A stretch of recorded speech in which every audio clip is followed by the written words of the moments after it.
मोनसे खोथाया क्लियार जे दिनै UPPL राजनीतिक दलाव रावबो थानाय नंला।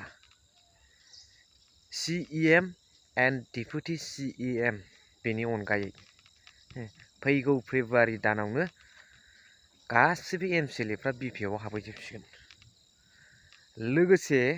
लोगोसे बावैसो सोर MCLA UPPL दोलोखौ नागारनानै खारखो बिनि सोमोन्दै दिनैनि भिडिअ बिथं भाबै सावरायगोन।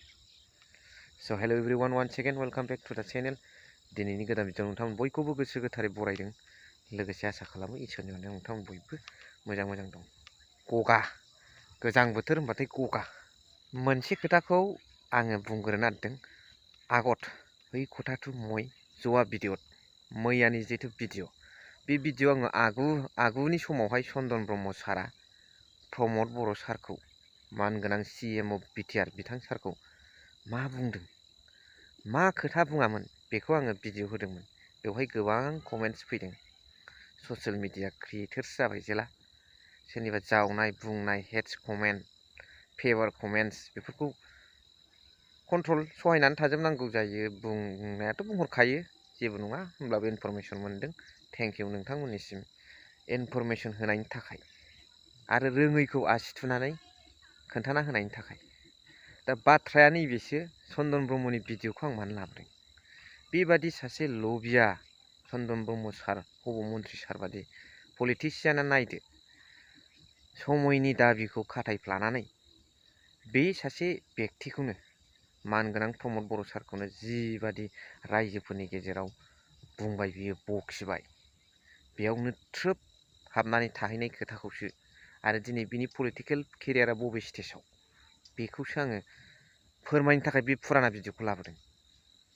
खुन मन्थ्रिनिफ्राय पलिटिकेल एडभाइजार BTRनि CEMनि अब्ला दा खोथाया बे खाम्फा बरगयारी साराबो जाहाथे पलिटिकेल केरियारखौ फोजोबनानै दालाथों उद्देश्यआ। लोगोसे चन्दन ब्रह्म साराबो बिथांनि जेबादि बुंनायखौ थांनाय भिडिअ आं जेखौ होआखैमोनबा बेखौ नुनानै नोंथांमोना बुजिबाय, अब्ला बिथाङा BPO फिन गिदिंबोफिननायनि मा प्रश्न दं? बोफिननोबो हागौ, जायनि जाहोनाव दिनै UPPLनि माखासे MCLAफ्रा खारबाय। बे खोथाखौ आङो उइथ प्रुफ होनो थांगासिनो दं। रिन्जय बर' बिथांनि बुंनाय खोथाखौ नायलांग्रोदो। आरो जोङो खोनादों मैयानि सानसे सिगां UPPLनि सासे MCLA खारबाय होनना जों खोनादों आरो फैबाय थानाय फेब्रुवारि दानाव UPPLनि MCLAयानो थानाय नङा। खारै सानैल' मानसि थालांगोन आरो चिफ आरो डिपुटि चिफ सानैल' मानसिया थालांगोन। UPPLनि गोबां MCLAफ्रा खारनो थाखाय रेडि।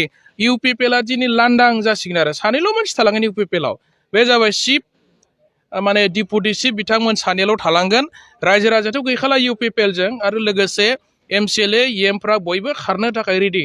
आरो बिथांमोन मोनथिगौ जे UPPL सरकारा जेबो मावनो हायैनि थाखाय फैबाय थानाय 2025 सनाव मालाबाबो बिथांमोना सरकार दानो हाला।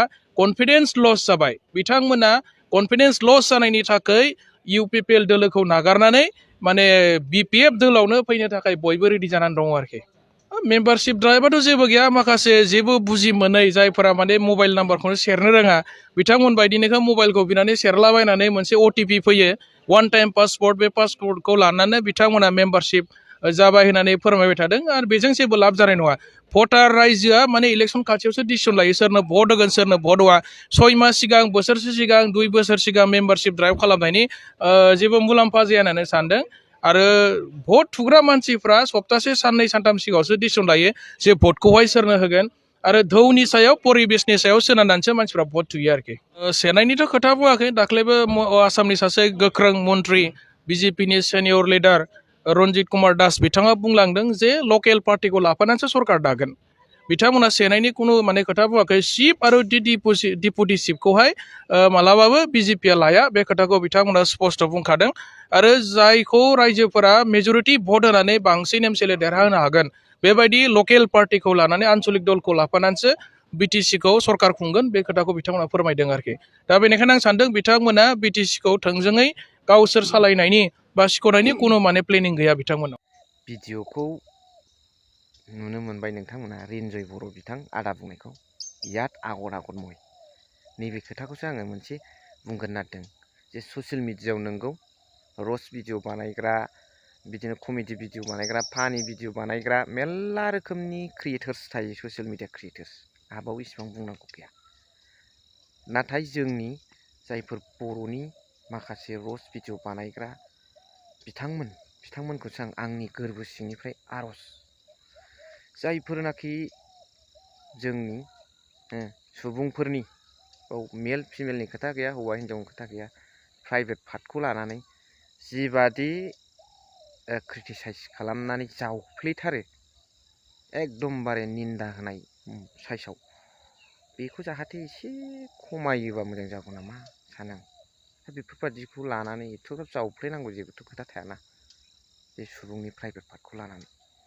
बेखौ नोंथांमोना आंनि भिडिअखौ नायबाय दंब्ला अननानै प्लिज जाहाथे बेबादि एथ' दिपलि दाजावथों आरो आंनि रिकुवेस्ट बेयो दा लोगोसे जोंहा मेन पइन्टआव फैदो थारैनो फेब्रुवारि मासावहाय 2025नि UPPL दोलोआ जिर' जानो थांगासिनो नामा आरो फैबाय थानाय फेब्रुवारि दानाव UPPL नि MCLA थानाय नङा खारै खारै सानैल' मानसि थालांगोन आरो चिफ आरो डिपुटि चिफ सानैल' मानसिया थालांगोन UPPL नि गोबां MCLA EMफ्रा खारनो थाखाय रेडि UPPL आ दिनै लांदां जासिगोन आरो सानैल' मानसि थालांगोन UPPL आव